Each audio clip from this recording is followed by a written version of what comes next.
10월 31일 대전 하나생명 이글스파크에서 진행된 LG 대 한화의 한국 시리즈 5번째 경기에서 많은 야구 팬들은 첫 이닝부터 충격적인 장면을 목격해야 했다.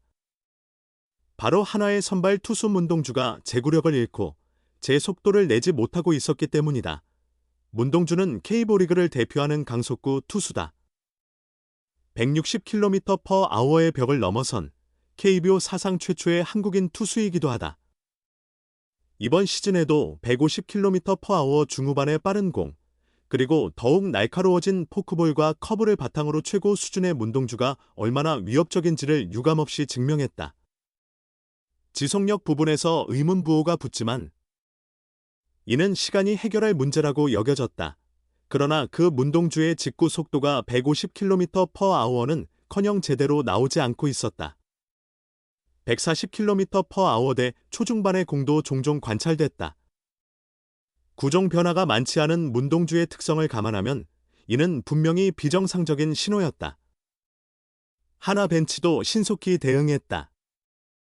1회 중간에 양상문 투수 코치가 마운드에 올라 문동주의 컨디션을 확인했고 이닝 종료 후 정우주로 교체를 단행했다. 한화 측에서도 문동주의 상태가 평소와 같지 않음을 인정한 셈이다. 다행히 중대한 부상은 아닌 것으로 알려졌다. 한화 구단 측은 교체 직후 별다른 이상은 없다고 전했다. 일시적인 컨디션 저하일 수도 있고 날씨가 추워서 구속이 떨어졌을 수도 있다. 그러나 속도 하락이 너무 컸다. 바로 앞선 포스트 시즌 등판만 봐도 그런 모습이었다. 모든 상황이 문동주에게 피로가 쌓여 있었다는 것을 보여주고 있었다. 삼성과의 플레이오프 1차전에서 문동주의 최고 직구 속도는 161.6km를 기록했다. 이는 올해 KBO 리그에서 가장 빠른 속도였다. 불펜에서 등판의 이닝을 소화하며 전력을 다한 그의 이날 평균 직구 속도는 157.0km로 매우 인상적이었다. KBO 리그에서는 쉽게 보기 어려운 수치였다. 이틀의 휴식 후에 맞이한 플레이오프 3차전에서는 4이닝을 책임지며 구속이 약간 감소했다. 이날 그의 최고 구속은 157.4km, 평균 구속은 153.2km였다. 하지만 이 역도 분명히 빠른 편에 속하며 선발급 이닝을 소화한 점을 고려하면 예측 가능한 수준이었다. 그런데 사흘을 더 쉬고 LG와 펼친 한국 시리즈 1차전에서는 최고 153.7km, 평균 151.4km에 머물렀다. 이는 그의 정규 시즌 평균보다 훨씬 낮은 것이었다.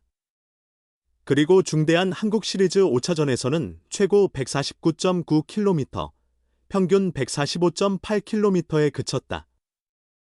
분명히 문제가 있었고 무리하다가 부상을 당하면 큰일이었다. 그의 능력을 제대로 발휘하지 못하는 상황에서 계속 기용하는 것은 경기를 더 힘들게 만들 뿐이었다. 한화 벤치의 선수 교체는 합리적인 판단이었다.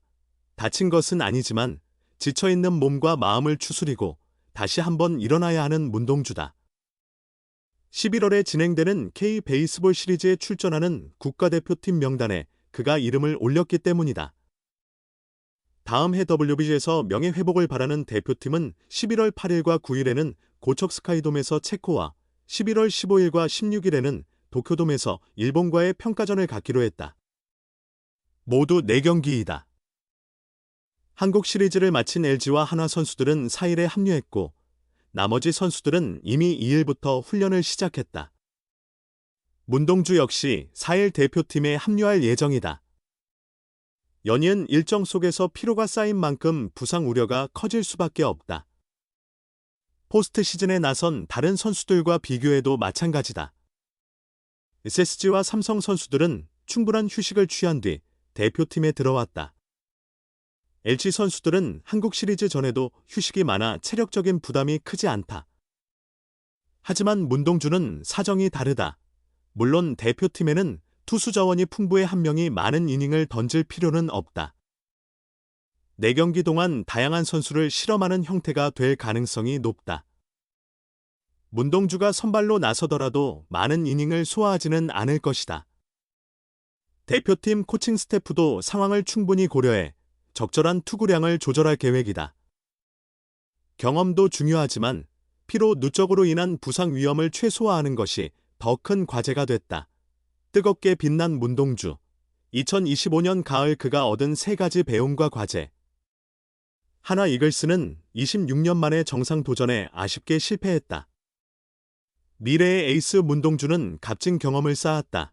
하나는 31일 대전 하나생명볼파크에서 열린 LG 트윈스와의 2025 K리그 한국 시리즈 5차전에서 1-4로 패했다. 잠실 원정에서 열린 1기차전은 각각 2-8, 5-13으로 완패했다. 홈에서 열린 3차전에서는 1-3으로 뒤지던 8회 말 대거 6점을 올리며 7-3으로 역전승을 거뒀지만 4차전에서는 4-1로 앞선 9회 초 6점을 내주며 4-7로 역전패했다. 결국 이날 4패째를 기록하며 1999년 이후 26년 만에 한국 시리즈 우승이 또 한 번 무산됐다. 지난 시즌 8위에 머물렀던 하나는 올 시즌 단숨에 2위로 도약했다. 코디 폰세, 라이언 와이스, 류현진, 문동주로 이어지는 선발진은 10개 구단 중 가장 안정적인 전력을 자랑했고 데뷔 3년차에 마무리 투수로 변신한 특급 유망주 김서현이 33세이브를 올리며 뒷문을 굳게 잠갔다. 그러나 단기전에서는 불펜의 약점을 완전히 해결하지 못했다. 게다가 선발진의 경기력도 예상보다 들쭉날쭉했다. 결국 한국 시리즈, KS에서는 정규 시즌 1위 LG와의 전력 차이가 뚜렷하게 드러났다. 문동주는 값진 경험을 얻었다. 그는 플레이오프, PO, 시리즈에서 최우수 선수, MVP에 선정됐다.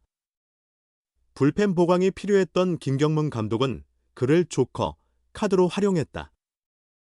문동주는 PO 1차전에서 7-8회, 3차전에서는 6에서 9회를 실점 없이 막아내며 하나의 승리를 견인했다. 낯선 보직이었지만 그는 기세 넘치는 투구로 존재감을 드러냈다. 폭발적인 세리머니로 팀과 팬들에게 활력을 불어넣었다. 하지만 다시 선발로 나선 KS 무대에서는 체력이 크게 떨어졌다. KS 1차전에서는 4와 3분의 1이닝 동안 4피안타, 1피 홈런, 3볼넷 4실점을 기록하며 하나가 2-8로 패한 경기에 패전 투수가 됐다. 5차전에서는 고작 1이닝만 던졌다. PO 1차전에서 국내 투수 최고 구속 161.6kmh를 찍었던 그는 150kmh가 넘는 공을 단 한 개밖에 던지지 못했다. 결국 김경문 감독은 2회 초 그를 교체했다. 문동주는 이번 가을 최소한 3가지를 깨달았다. 먼저 경기 체력을 끌어올릴 필요가 있다.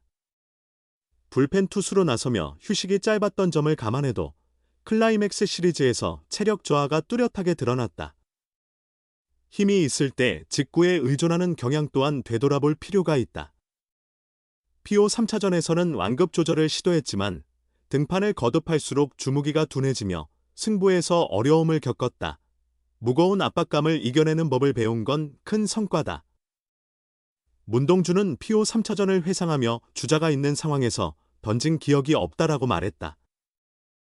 프로 무대에서 낯선 보직인 불펜으로 나서며 새로운 분위기 속에서 투구 경험을 쌓았다. KS 1차전에 선발로 등판했다는 사실만으로도 또래 선수들보다 한 발 앞서 나갔다. 문동주의 올가을은 뜨겁게 타올랐다. 팀이 우승에 실패한 경험조차 그에게는 값진 자양분으로 남을 것이다. 오늘 함께 해주신 여러분, 끝까지 시청해주셔서 진심으로 감사드립니다. 앞으로도 문동주의 도전과 한국 야구의 새로운 이야기를 함께 지켜봐 주세요. 저는 다음 시간에 또 인사드리겠습니다. 감사합니다.